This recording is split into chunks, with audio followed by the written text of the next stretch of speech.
right, there is no need to skip ahead. I'm gonna get straight into it. I have been asked about my aim many times. In many of my videos, I would always get the comment, what's your sensitivity, what's the controller settings, bro, what's your settings for normal, what's your settings for this. In this video, I'm gonna go over some controller settings that you should know and try to help you figure out what the best controller settings are for you, as well as what I do and how I think.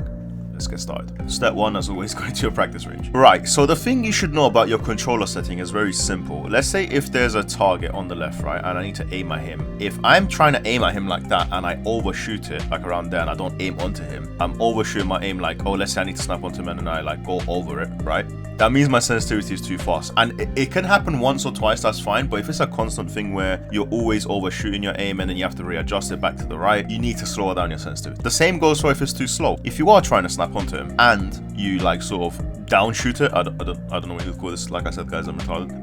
if you don't get your aim up to him and you stop just before your flick, then you might need to increase your sensitivity. It's as simple as that. That's pretty much it. Now, my sensitivity for Namor should be 130. Now, there's a few things you should know before you put your sensitivity to this as well. Just because I put on 130 and I got like super high in ranks doesn't mean it's going to work out for you as well. You need to figure out what works out best for you. And also, there's also another thing that I do that a lot of people might not do. For example, people would reduce their vertical sensitivity a bit lower than their horizontal. So they would, as you can see, the arrows indicate the default settings, right? And usually on games like this, they would make the vertical much lower than the horizontal. Why? That is because you could still be snappy to the left and right, but you just hone in more. Like your aim is much slower to like hone into their head, you know? You don't like just quickly do like a quick flick, which I guess it can work and it will be good. And I'm pretty sure I can use this as well and I'll be perfectly fine. You can go both ways about it, and I'll be honest, like I have switched between the two many times and it hasn't really bothered me. I can use both just as fine. I wouldn't go above 130, either 130 or 130 and 75. It's completely up to you. See which one works out best for you and, you know, have fun. However, there's another topic that I want to discuss. Obviously, right now we just covered the topic of how to find your sensitivity and how to find your own personal sensitivity that you're good with. Remember the whole overshooting thing when you're trying to aim in your games. If you're overshooting a lot, then obviously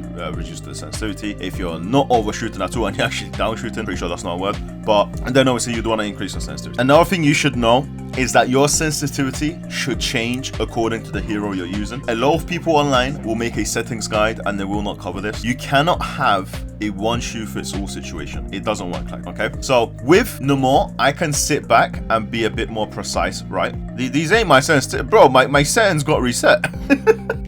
My settings got reset, man. Jeez. Okay, you might need to change your settings as well, guys, because my settings just got reset. But my point is, well, the point that I was gonna make is, you cannot have a one-shoe-fits-all. Just because I'm using that sensitivity for Namor doesn't mean I should use that for Black Panther 2. It's like some characters you need to be very fast. The melee characters, like for example Magic or Black Panther or Iron Fist, you know, you'll benefit more, especially with Black Panther if you're faster. That is so you can do stuff like this and then, you know, just quickly turn back and then kill them. You'd want to do this quickly.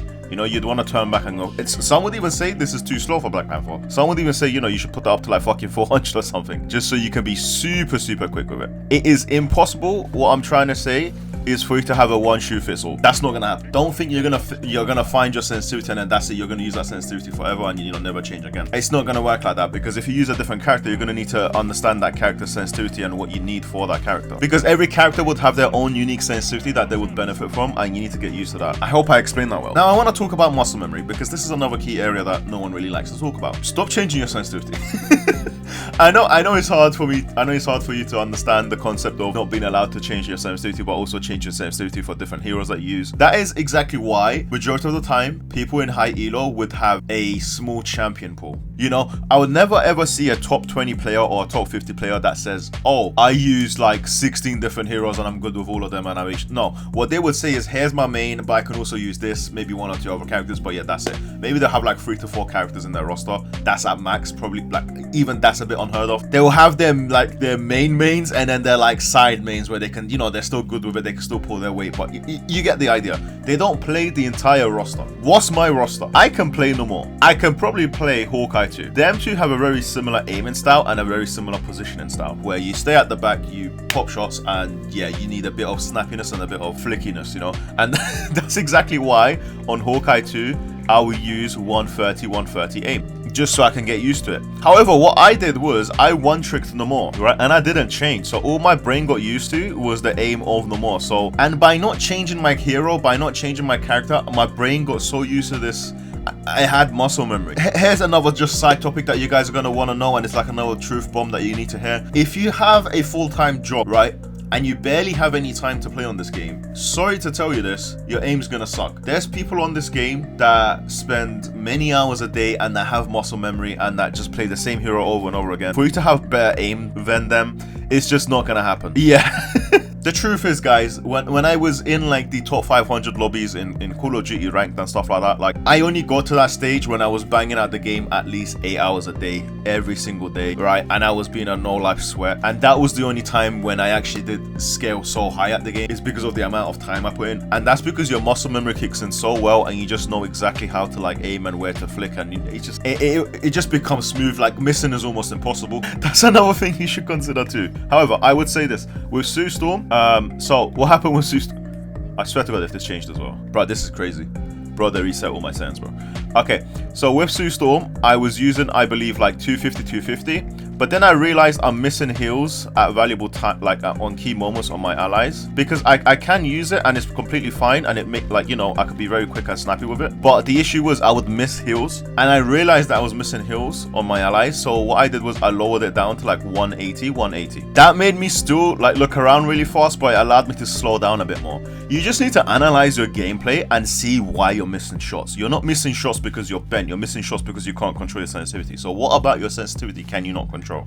That is what you need to think to yourself. If it's too fast for you, now listen, fast doesn't mean good. It doesn't. Most pros don't use super fast sensitivities. You'll see those players on COD that just do like 360 and then they keep swapping their weapons, doing some stupid movements for no reason. That doesn't mean you're good, bro. You're not doing anything. If you're being bent and you're missing your shots, I don't care what kind of thing. I don't care if you're trying to like, you know, look good or whatever. It doesn't matter. So just analyze your own gameplay. I want you to go back and watch one of your replays into one of your games and just see how you're aiming and why you're aiming the way you're aiming. And maybe for the hero that you're using, you need to consider the sensitivity that you're using too. That's what I'm trying to say. So let's talk about the aim sensitivity curve type. I've done a little bit of research and I think I figured it out. If I'm wrong, feel free to correct me. But then again, I haven't changed it. So yeah.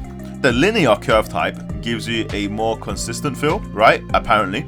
And this exponential curve type speeds up shit. So if you was to hold your analog down all the way to the left, it will start off slow and then it will speed up, which I think is one of the worst things you can do. You would want a consistent aim feel, ideally. I explained why some people go for 130 and 75. I know I explained that part well, but I forgot to explain why I keep it as 130, where they're both the same numbers. And that is because I want a consistent feel when I'm aiming. If I do like a circle with my aim, I want to know how fast it's. I don't want it to be like, oh yeah, when I'm doing the circle, it goes up slow, then it speeds up. Then I want consistency, so my brain can get used to it. I don't want to be confused. I don't want to, you know, it's much easier to get used to it if there's consistency, is what I'm trying to say. That's just the way I feel. That's just the way I see it. The Invisible Woman, Sue, she doesn't need to aim for the head, because guess what? She can't even get headshots, so that slowing down, aiming for the head, 75 sensitivity shit ain't gonna work with her. Plus, I still need to be quick and snappy to pull down the Iron Mans in the air, or like to do something, or to look left, to look right. Like, there's been many times in my games where, let's say a Moon Knight's up there and I'm healing my friends, and I have to be very, very quick, right? He just showed himself and I could just pull him off. I have to be quick. And I cannot be as quick if my aim going up is very slow, or if it's like at 75. So like I said, it's very, very important for you to pay attention to the hero that you're using to find the correct sensitivity for that hero. If you want, you can tell me the hero that you're having a hard time figuring out with, and I could try to help you out, right? I'll try to help you with my opinion on what I would do, or like what I would start off with, and then maybe you could play around with that.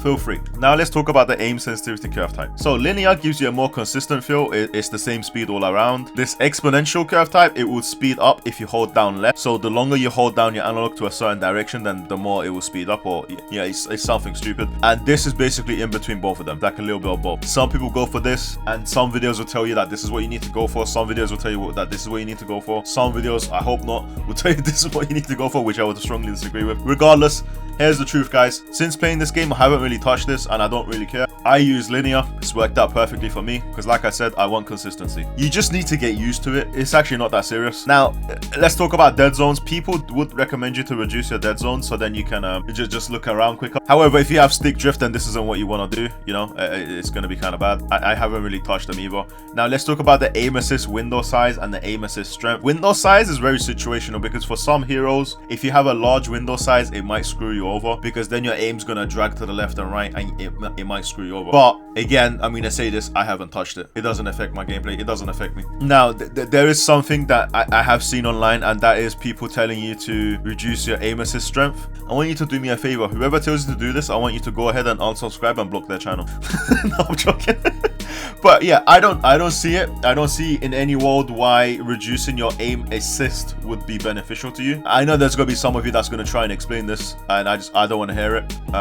You go ahead and have, because whatever point you're gonna make, sure, why don't you just reduce it to 0 then? Oh, because you still want a little bit of sharp. It don't work like that.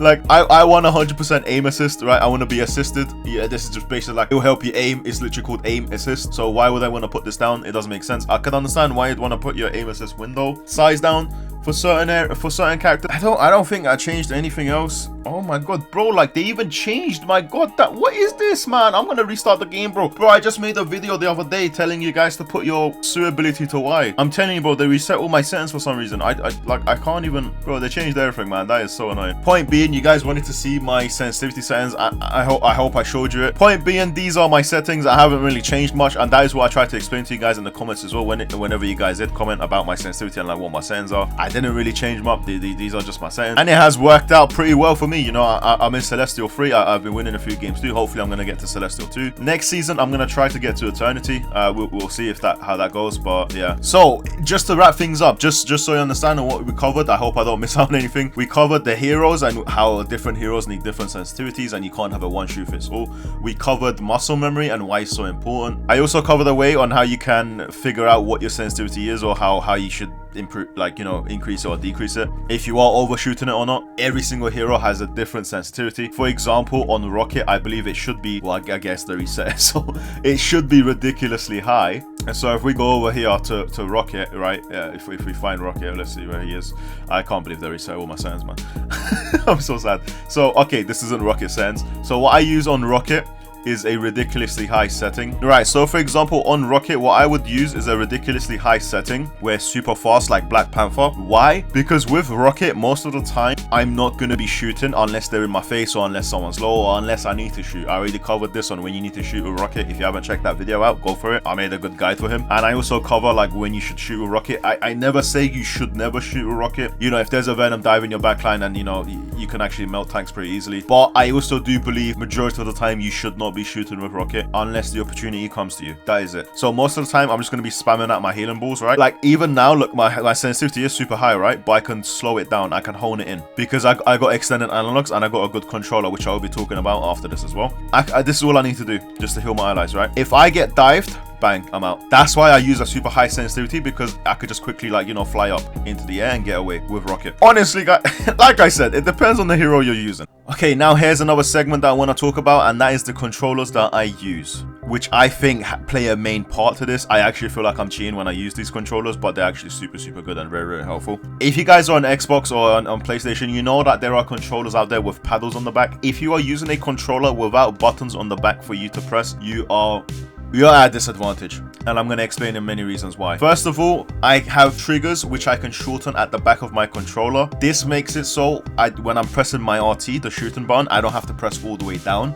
It's good for people with tapping guns, with like pistols and stuff. I'll be honest, on Marvel Rivals, you're not going to really feel it. Yeah, this isn't going to really affect you that much, but it's just something you can do, especially for quads. So if you're going to shoot a pistol, you can shoot the pistol faster because you're not pressing all the way down. And I also got buttons on the back, extra buttons. Now, why is this good? Well, if you was there on my other video with Sue, you know, if you haven't checked it out, go for it. If you was there in that video, I talk about why you should change your ultimate button to the Y button. Now, the issue is, right, if you're using a basic Xbox controller, you cannot aim and press Y at the same time because you're moving your thumb to press Y, I'm hoping, unless you're some alien. I can aim at the same time whilst also placing down my ult because I have a paddle at the back that's assigned to the Y button. With these paddles at the back, you can assign them to any button you want. That is how I'm constantly jumping in my fights whilst aiming. So with No More, if you realize in most of my No More clips, I'm always constantly jumping and aiming and shooting at the same time. You might be thinking, how on earth is he getting his thumb to the A button and then getting his thumb back to the aiming analog? And I'm not doing that. My thumb is always on my aim. I'm always aiming.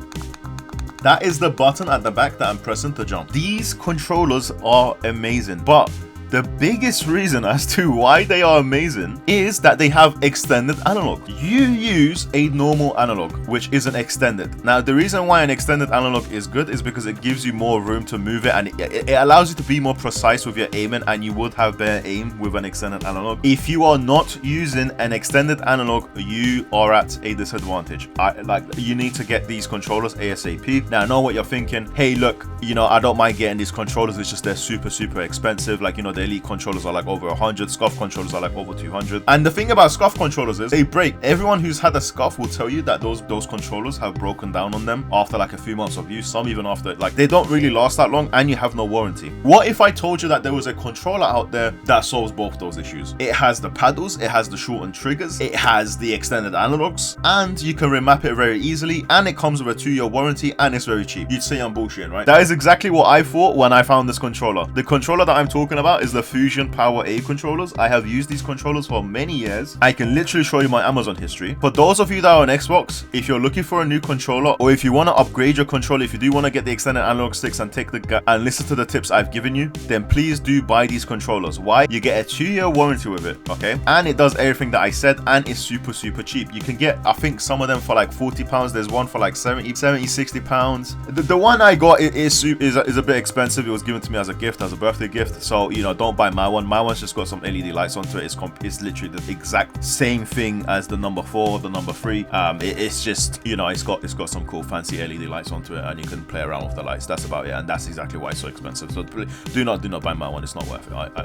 I assure you. Now, here's what you're gonna do to have unlimited free controllers. What you wanna do is, before your 2-year warranty runs out, after you make an order from Amazon, now make sure when you do order it, you do check the title, because in the name of the item it will say 2-year manufacturer guarantee, if warranty. And if it doesn't, I want you to contact Amazon support and ask them if this controller has a 2-year warranty, and if they say yes, take a screenshot of that chat and save it into one of your folders, just in case they try to lie to you and talk shit afterwards. Now, before your 2-year warranty ends, I want you to contact Amazon and tell them the controller works perfectly fine, but you have stick drift, meaning you want to return it. If you smashed your controller in half, if your controller's broken, obviously this isn't going to work. You know, you cannot just get a hammer, smash your controller in half, and then expect to get another free controller. You know, that's not how it works. However, if you kept your controller in good condition, you want to refresh the warranty, and you do also have a little bit of stick drift, you can just refresh it, send it back to Amazon, and then buy the same controller again. I have done this for many years, and nothing has happened because I take good care of my controllers anyway. I can't remember the last time I paid for a controller, honestly. But the reason why I like Fusion Pro controllers over the Elite controllers from Xbox is because the Fusion Pro controllers are much lighter. They're made with like plastic material instead of like the hard metal that Xbox has, and it doesn't weigh down on my hands. It doesn't feel like I'm actually holding anything heavy, and yeah, it just doesn't strain out my hand. Now, to save you the time, I have placed down these links in the description below, so feel free to go ahead and buy them using my links, as it does help me out as well. But with all that being said, guys, I hope you enjoyed this video. You guys have been constantly like, some of you have been constantly asking about my sensitivity settings and what I use and stuff like that. That is it. I'm sorry if you was looking for a secret setting or like a secret recipe that I changed, or I'm sorry if you feel like I said something was bullshit or I didn't care about something where I should have. Like the curve type, at the end of the day, if I'm a good player, I don't care, bro. Like, you'll find good players using both, you'll find good players using none. It doesn't matter. That's not what's gonna stop a good player from being good. I'm sorry if you was looking for like a secret recipe or like a secret setting you can change to improve on Marvel Rivals. Truth is, it's mainly about what I said. You know, with the controllers, with the controller that you use, with the extended analog stick, that will give you a better aim. The heroes, you know, all the things I covered in this video. If you take all of them into consideration, I promise you, if you followed everything I said in this video, and if you do listen to me, like after a week or maybe even after a few days, you'll see improvements. But you just need to not change. If you're not seeing any improvements, do not change your settings. Stop changing your settings every game, because I've coached players on Call of Duty 2. I had this guy who would change his sensitivity in one match 10 times. Every time he died, he changed his sensitivity. He got pissed off. He thought it was his aim sucked. He couldn't get the kill, so he changed. Bro, how is your muscle memory supposed to develop if you constantly change your sensitivity every day or two, or every match, or every, like, it's the worst thing you can do to yourself. Please allow your muscle memory to develop. That is the last thing I'm going to tell you guys before I end this video. But yeah, with all that being said, guys, if you guys did enjoy this video, and if you did find it helpful, you know what to do. Show the love, show the support. I really do appreciate the continued support that you guys are giving to the channel, guys. It helps me, you know, keep going and keep making these videos. So that is why, if you did enjoy this video, please do comment, please do like the video, let me know, because if you don't, here's the thing, if you don't like the video, no one else is gonna like the video, bro. If you don't comment, no one else is gonna comment, bro. I have like a small community of regulars, and that is about it. Liking and commenting on the video helps the video to get out there. As I'm such a small channel, it can be very hard for my videos to go onto anyone like else's page, because I'm such a small channel. Like, YouTube doesn't really recommend my videos to users, which, you know, it's perfectly fine, but liking and commenting increases the chances of that happening. So I really do appreciate you guys taking the time to scroll down to hit that like button and to comment. Like, it helps out the channel a lot, guys, so thank you for that. But with that being said, until next time, guys, take care.